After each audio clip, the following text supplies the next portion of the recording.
हूं आपके साथ उदयराज सिंह और आप देख रहे हैं ABC news exclusive. Corona virus वैश्विक महामारी ने दुनिया की अर्थव्यवस्था पर एक गहरा असर डाला है। भारत भी इससे छूता नहीं रहा है। लंबे लॉकडाउन के चलते भारत की अर्थव्यवस्था नेगेटिव में चली गई। लंबे लॉकडाउन के चलते एक अनिश्चितता का माहौल बना रहा जो अब तक जारी है। कुछ सेक्टर्स मंदी की चपेट में इस कदर चले गए हैं कि इनका भारी नुकसान उठाना पड़ा है और कुछ सेक्टर्स ने इस आपदा में अवसर को खोज लिया है, जैसे कि हेल्थ केयर, IT सेक्टर्स और ऑनलाइन रिटेलिंग ने पिछले 6 से 7 महीने में एक अच्छी ग्रोथ देखने को मिली है। और कुछ सेक्टर्स ऐसे हैं जैसे कि real estate, agriculture, metal industries, इनको एक भारी नुकसान और गिरावट का सामना करना पड़ा है। तो आइए चलते हैं और कुछ व्यापारियों से करते हैं इस पर चर्चा। कोरोना के चलते हमने सुना है और देखा है टीवी पर कि भारत में अर्थव्यवस्था को बहुत बड़ा नुकसान पहुंचा है। इससे रिलेटेड आप क्या कहना चाहते हैं? आपकी क्या इस पर व्यूज है? ये जो कोरोना की वैश्विक महामारी है, इसमें केवल भारत ही नहीं, पूरे विश्व की अर्थव्यवस्था को खत्म किया है।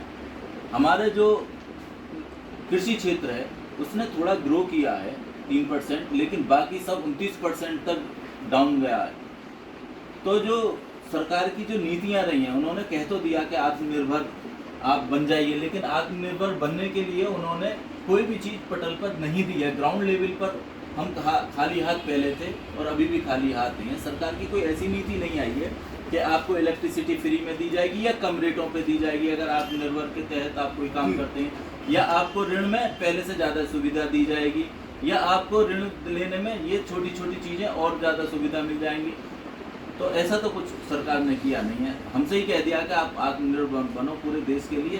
अब वो आत्मनिर्भर बनने के लिए क्या पटल पर क्या चीज़ आई है, वो तो कुछ किया नहीं है सरकार जी। तो मैं एक सवाल और पूछना चाहूँगा सर आपसे कि कोरोना काल के वक्त किन किन दिक्कतों को आपको सामना करना पड़ा कि लोगों को एकदम से बता दिया गया एक दिन रात में आकर कि जैसे आप कल सुबह 8 बजे से लॉकडाउन है और आप घर से नहीं निकलेंगे, तो लोगों के पास राशन नहीं था, पैसे नहीं थे, बैंक तक नहीं आ पाए, बहुत चीज़ें थी, बिल जमा नहीं करा पाए, बहुत चीज़ें नहीं हो पाई।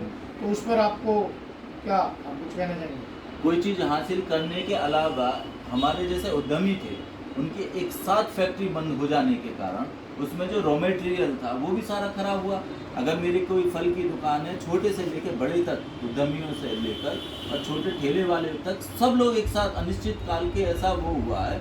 क्योंकि ये कह दिया अगर सरकार थोड़ा सा समय देती, क्योंकि कोरोना तो बहुत सारा जनवरी से आ गया था, और 10-5 दे देती दिन का क्या समय दे देती कि आप अगर खाद्य पदार्थ अपने घर पे लाना चाहो, खाद्य पदार्थ ले आओ, और जिसको जहाँ जाना है वो चला जाए। नहीं तो देखो प्रवासी मजदूर पैदल ही 100-100, 200-200, 500-500 किलोमीटर चले हैं। तो ये सब एक ऐसा हो सकता है गवर्नमेंट ने भी हमें बचाने के लिए ये सब कुछ किया हो, लेकिन जब जनवरी से जब कोरोना था तो 5 दिन और भी उसका इंतज़ार किया जा सकता था। जो लोकल प्रशासन है बुलंदशहर का, आसपास का, तो आपको उन लोगों से कोई मदद किसी तरीके की कोई हेल्प उन लोगों ने करी है? जब आप लोगों के पास एक गलत वक्त था, बुरा वक्त था, आप लोग मजबूर थे, जा नहीं सकते थे, आपके व्यापार बंद थे, तो कोई है ऐसा आपके पास कोई समझ?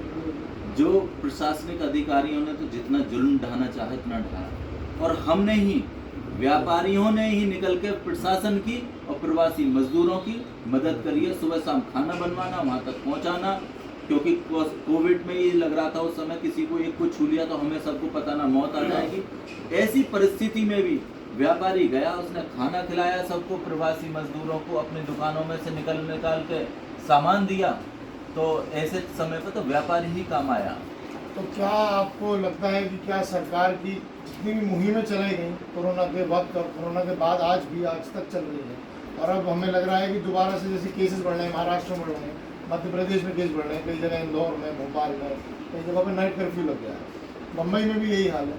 तो अगर मान लीजिए उत्तर प्रदेश में बढ़ते केसों में माननीय योगी जी, हमारे मुख्यमंत्री जी, अगर यहाँ लॉकडाउन लगाने का ऐलान कर देते हैं या बता देते हैं, तो क्या आप उन चीज़ों की, आप लोगों की क्या तैयारियाँ हैं? क्या आपने उनके लिए नए सुझाव बनाए हैं, या क्या आप उन चीज़ों के लिए तैयार हैं? अगर लॉकडाउन लगता है तो कम से कम भी ना तो 1 हफ्ते पहले बता दिया जाए कि उस तारीख से उस तारीख तक लॉकडाउन लगेगा। अब बिल्कुल ये कोविड का पता चल गया है कि अगर कोविड आज हो रहा है मुझे, तो ऐसा नहीं है 14 दिन में नहीं होगा। कोविड का पूरा ज्ञान सरकार को हो चुका है। वैक्सीनेशन की संख्या बढ़ाए, और सभी लोगों से मैं प्रार्थना करता हूँ अपने आपके चैनल के माध्यम से कि सब लोग वैक्सीनेशन जरूर कराएं। वैक्सीनेशन अगर कराएंगे तो कम से कम 80% जान लोगों की बचेगी। तो हमारे साथ बने हुए थे राजेंद्र अग्रवाल जी, पुलिंचर व्यापार मंडल से अध्यक्ष, और उनके सुझावों को हम आशा करते हैं हम आगे सरकार तक पहुंचाएं। तो इसी के साथ मैं आपसे विदा लेता हूं। मैं हूं Udayraj Singh, ABP star news से एक्सक्लूसिव।